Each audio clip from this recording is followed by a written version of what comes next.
Hello student, कैसे हैं आप लोग। उम्मीद करते हैं आप लोग स्वस्थ होंगे, मस्त होंगे और पढ़ाई भी आप लोग ज़बरदस्त तरीके से कर रहे होंगे दोस्तों। तो हमारे YouTube channel SR Bhagwat classes में आप सभी का स्वागत है, अभिनंदन है। तो ये हमारा वीडियो पूरा देखिएगा क्योंकि आज की टॉपिक बहुत ही इम्पोर्टेंट है। दर्पण का सूत्र, मिरर फार्मूला। दर्पण के सूत्र में जितने भी पैरामीटर होते हैं उसके बारे में समझेंगे और उसके बाद न्यूमेरिकल लगाएंगे बच्चों, जो कि हमारे बोर्ड के एग्जाम में 4 से 5 नंबर पक्के हो जाते हैं इसे लगाने से। तो आप हमारा वीडियो पूरा देखिएगा। आइए देखते हैं। तो क्या है बच्चों, दर्पण का सूत्र, मिरर्स फार्मूला। ये दर्पण का सूत्र दोनों दर्पणों के लिए सेम होता है। आपका दर्पण चाहे अवतल हो, चाहे आपका दर्पण कैसा हो, उत्तल हो, दोनों के लिए फार्मूला क्या होता है, दोनों के लिए फार्मूला सेम होता है। तो 1/f equal to 1/v plus 1/u। जहां f क्या है, फोकस दूरी है, v क्या है, दर्पण से प्रतिबिंब की दूरी है, u क्या है, दर्पण से वस्तु की दूरी है। तो आप लोग जल्दी से इसको नोट कर लीजिए, उसके बाद इसके पैरामीटर के बारे में पढ़ते हैं, तब जाके न्यूमेरिकल लगाएंगे बच्चों। जल्दी से आप लोग नोट कर लीजिए।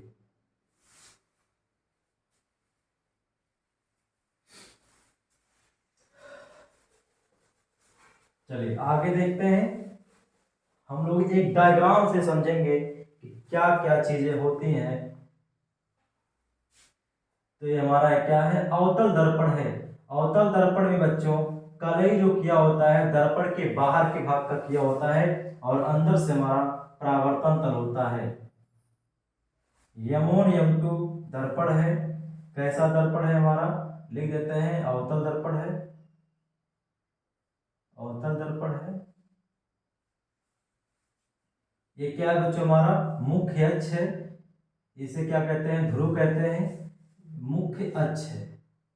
मुख्य अक्ष की डिफिनेशन क्या बनती है बच्चों, मुख्य अक्ष की डिफिनेशन क्या बनती है, वक्रता केंद्र और ध्रुव को मिलाने वाली रेखा क्या कहलाती है, मुख्य अक्ष कहलाती है। और यह क्या है, फोकस। अब कोई पूछेगा वक्रता केंद्र क्या होता है, तो गोला का जो केंद्र होता है वही हमारा वक्रता केंद्र होता है। फोकस किसे कहते हैं, मुख्य अक्ष के समांतर चलने वाले किरणें यदि दर्पण से परावर्तन के पश्चात जिस बिंदु से होकर जाती हैं उसे क्या बोलते हैं बच्चों, फोकस कहा जाता है। ठीक है। अब क्या है, अब फोकस दूरी किसे कहेंगे, अभी हमने समझा है फोकस दूरी क्या है। तो फोकस दूरी उसे कहेंगे बच्चों, दर्पण के ध्रुव से फोकस तक की दूरी को क्या बोलते हैं, फोकस दूरी कहा जाता है। और उसी में बोला जाता है वक्रता त्रिज्या। तो दर्पण के ध्रुव से केंद्र तक की दूरी को वक्रता त्रिज्या कहा जाता है।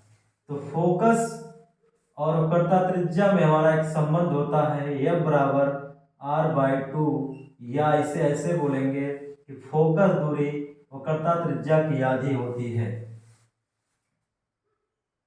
अब मान लीजिए एक वस्तु AB है जो कि अनंत पे रखा गया है।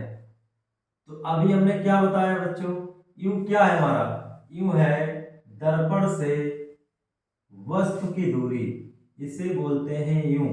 ठीक। अगर इमेज आपका यहां बन रहा है अनंत और वक्रता केंद्र के बीच में I डैश, ठीक, तो इसकी दूरी क्या होगी, इसकी दूरी होगी V। दर्पण से प्रतिबिंब की दूरी हमारी क्या होती है, V होती है। इतना चीजें, इतना पैरामीटर है, अगर इसके बारे में समझ गए हैं तब न्यूमेरिकल क्या होगा, न्यूमेरिकल हम लोग आसानी से लगाएंगे बच्चों। ठीक है। अब थोड़ी चीजें और इसमें समझना है कि F जब प्लस होता है कम माइनस, F प्लस तब होगा जब दर्पण कैसा हो, दर्पण हमारा कैसा हो बच्चों, दर्पण हमारा उत्तल हो। ठीक। F कम माइनस होगा, F कम माइनस होगा जब दर्पण हमारा कैसा हो, दर्पण हमारा अवतल हो। ठीक। अब यहां देखिए, अब V कब प्लस होगा कब माइनस होगा, यूं यूं कब प्लस होगा माइनस। अब यहां देखिए, मुख्य अक्ष के ऊपर की दूरी धनात्मक होती है, मुख्य अक्ष के नीचे की दूरी कैसी होती है बच्चों, ऋणात्मक होती है। और दर्पण के बाईं तरफ की दूरी ऋणात्मक, दर्पण के दाईं तरफ की दूरी कैसी होती है, धनात्मक होती है। तो यूं हमारा दोनों केसों में कैसा होता है, माइनस होता है। ठीक, माइनस चिन्ह लिया जाता है, चाहे आपका दर्पण अवतल हो और चाहे दर्पण आपका कैसा हो, उत्तल हो, दोनों के लिए क्या होता है, चिन्ह माइनस होता है। रही बी की बात, अगर इमेज हमारा दर्पण के बाईं तरफ बन रहा है तो v का मान माइनस आएगा। अगर v का मान प्लस आ रहा है तो हमें समझ लेना है कि हमारा प्रतिबिंब दर्पण के पीछे यानी कि दाईं तरफ बन रहा है। ठीक है, इतना चीजें याद रखना है आपको, तभी जाके न्यूमेरिकल लग पाएगा।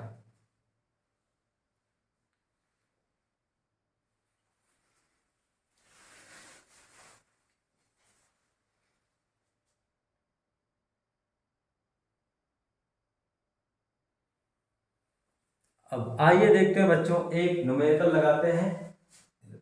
क्वेश्चन नंबर हमारा फर्स्ट होगा, यदि एक अवतल दर्पण की फोकस दूरी, अवतल दर्पण की फोकस दूरी,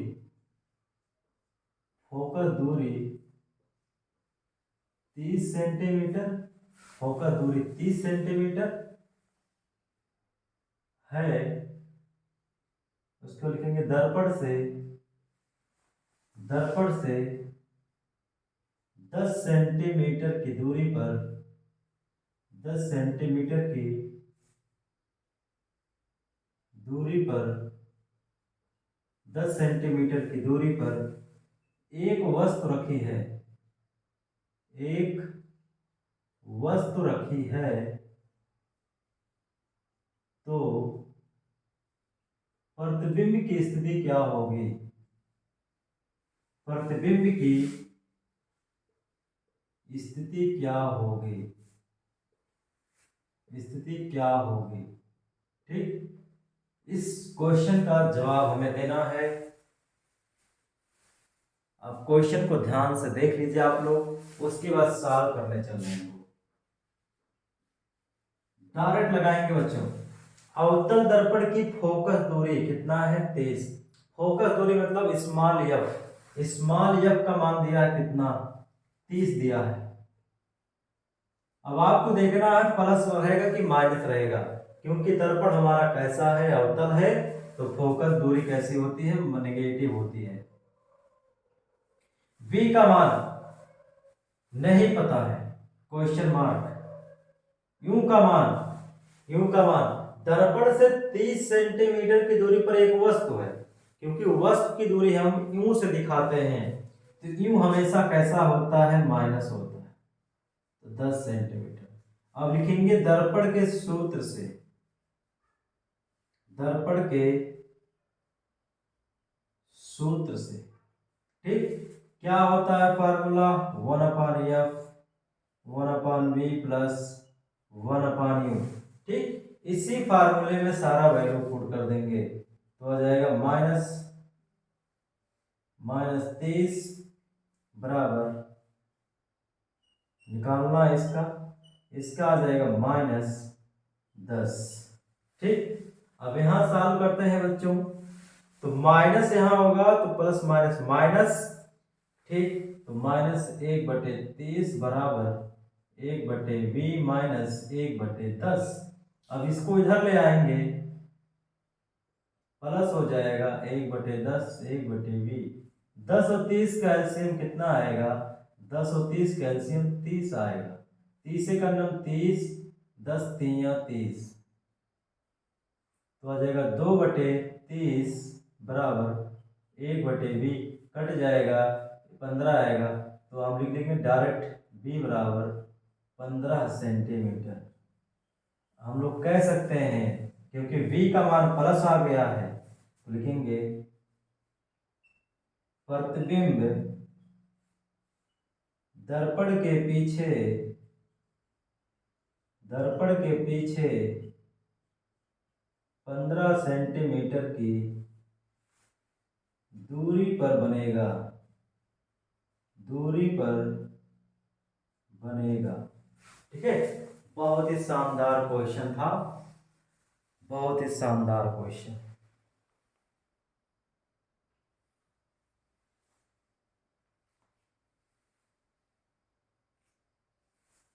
चलिए अगला क्वेश्चन देखते हैं, इससे भी जानदार क्वेश्चन देखते हैं।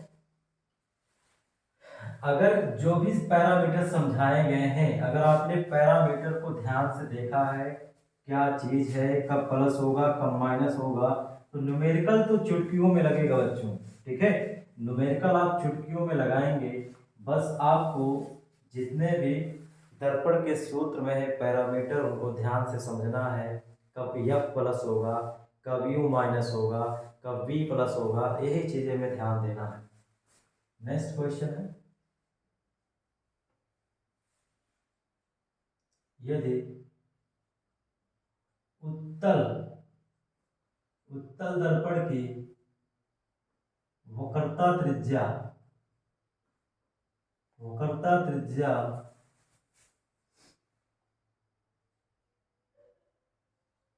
20 सेंटीमीटर है तथा तथा वस्तु दर्पण से वस्तु दर्पण से 40 सेंटीमीटर की दूरी पर है तो प्रतिबिंब की प्रतिबिंब की प्रकृति क्या होगा, प्रतिबिंब की प्रकृति क्या होगी। ठीक, इस क्वेश्चन को सॉल्व करेंगे बच्चों। एक बहुत ही शानदार क्वेश्चन ये भी है, जो कि बहुत ही शानदार क्वेश्चन, बहुत ही अच्छा क्वेश्चन है। आप लोग आसानी से इसको सॉल्व कर सकते हैं, बशर्ते आपको चिन्ह ध्यान देना है बस। अब देख लीजिए दर्पण हमारा कैसा है, उत्तल दर्पण है। वक्रता त्रिज्या कितना दिया है, 20। यहाँ वक्रता त्रिज्या मतलब आर का मान दिया है 20 सेंटीमीटर। हम प्लस क्यों ले रहे हैं बच्चों, क्योंकि दर्पण हमारा उत्तल है, तो वक्रता त्रिज्या भी प्लस में आएगी। और क्या दिया है, यू का मान दिया है, ये तो हमेशा माइनस में होता है दर्पण, आप चाहे जब वी का मान निकालना है।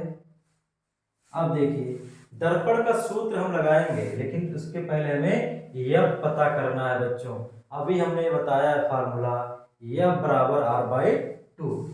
ठीक, तो पहले उसको निकालते हैं, क्योंकि यह बराबर आर बाई टू, तो यह बराबर आ जाएगा 20/2। तो कितना हो जाएगा, यह बराबर काट देंगे इसको, आ जाएगा हमारा 10 सेंटीमीटर। अब लिखेंगे दर्पण के सूत्र से, अब लिखेंगे दर्पण के सूत्र से 1/F बराबर 1/B प्लस 1/U। ठीक, तो 1/F का मान 1/10, B का मान निकालना है, U का मान -40, तो F 1/10 1/B minus plus minus 1/40 इधर आ जाएगा, इधर आएगा तो बच्चों बन जाएगा प्लस। 10 और 40 का एलसीएम कितना आएगा, 10 और 40 का एलसीएम आएगा 40, तो हमने 40 लिख दिया। 10 से भाग करेंगे 40 में तो आएगा 4 बार, और 40 का नम 40 1/B, 5/40 1/B, 5×8 40, 1/8 बराबर B, तो B बराबर आ गया 8 सेंटीमीटर। ठीक, अब देखिए सेम क्वेश्चन, सेम रीजन यहाँ भी लिखना पड़ेगा कि वस्तु का प्रतिबिंब दर्पण के पीछे 8 सेंटीमीटर की दूरी पर बनेगा, क्योंकि V का मान कैसा आया है, प्लस में आया है।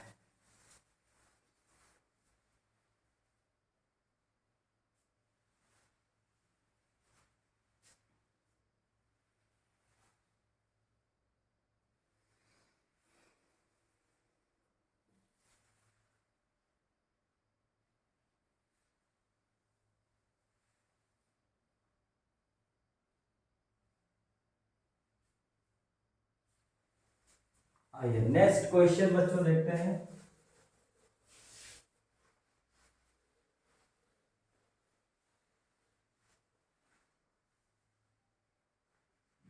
क्वेश्चन नंबर 3 होगा।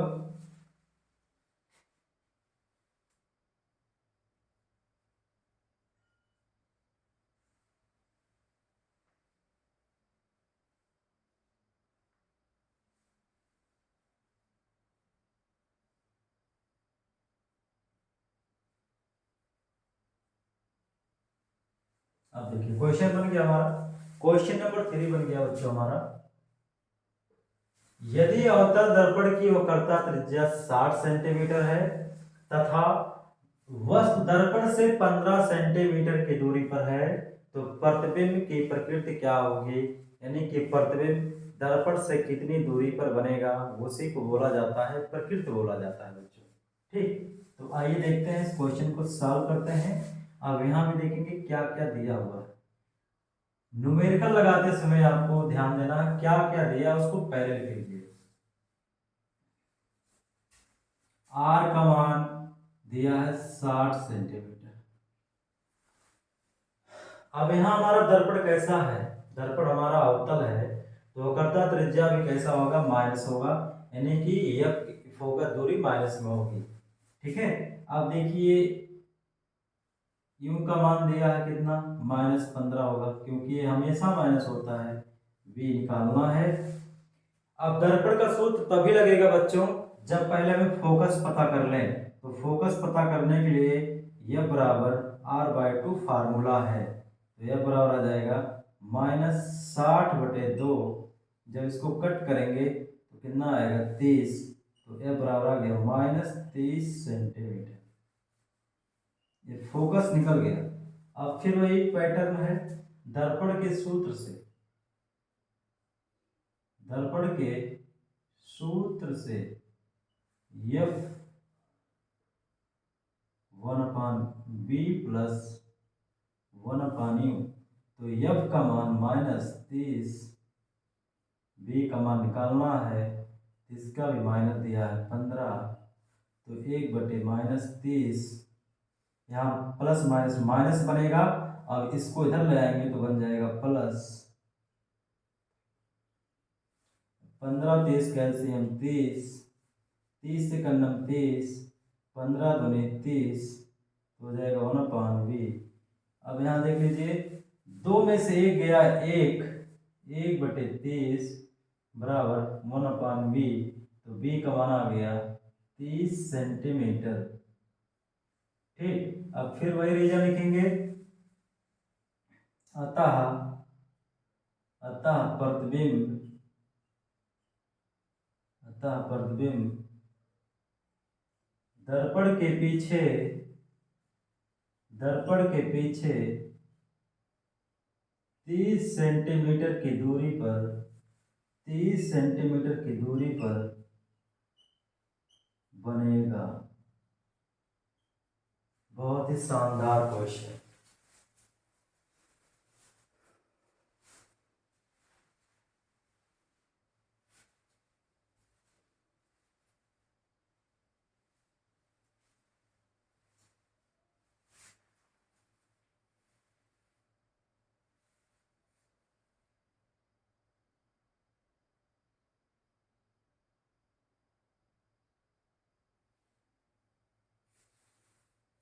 अब एक नेक्स्ट क्वेश्चन है, उस क्वेश्चन का जवाब हमें कमेंट बॉक्स में दीजिएगा बच्चों। ठीक है, क्वेश्चन नंबर 4 है, उस क्वेश्चन का जवाब हमें आप अपने कमेंट बॉक्स में दीजिएगा।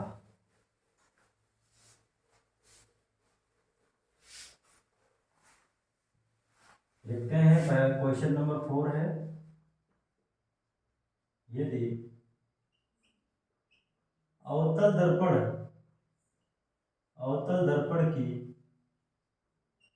वक्रता, नहीं, अवतल दर्पण की फोकस दूरी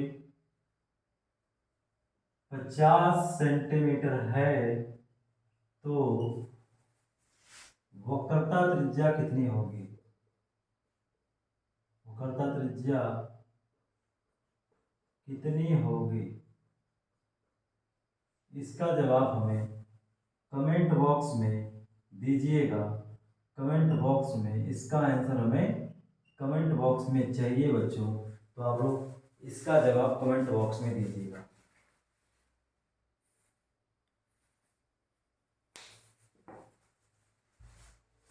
तो बच्चों आज का क्लास यहीं पे समाप्त होता है, और हमारे चैनल पे जो भी नए बच्चे हैं सब्सक्राइब कर लीजिएगा और वीडियो को पूरा देखिएगा, और जितने भी आपके फ्रेंड्स हैं उनके पास शेयर कर दीजिएगा, क्योंकि ये क्लास बहुत ही इम्पोर्टेंट है, क्योंकि न्यूमेरिकल लगाया गया है प्रकाश के चैप्टर से, वो भी दर्पण का सूत्र से न्यूमेरिकल लगाया गया बच्चों। तो बहुत बहुत धन्यवाद आप सभी।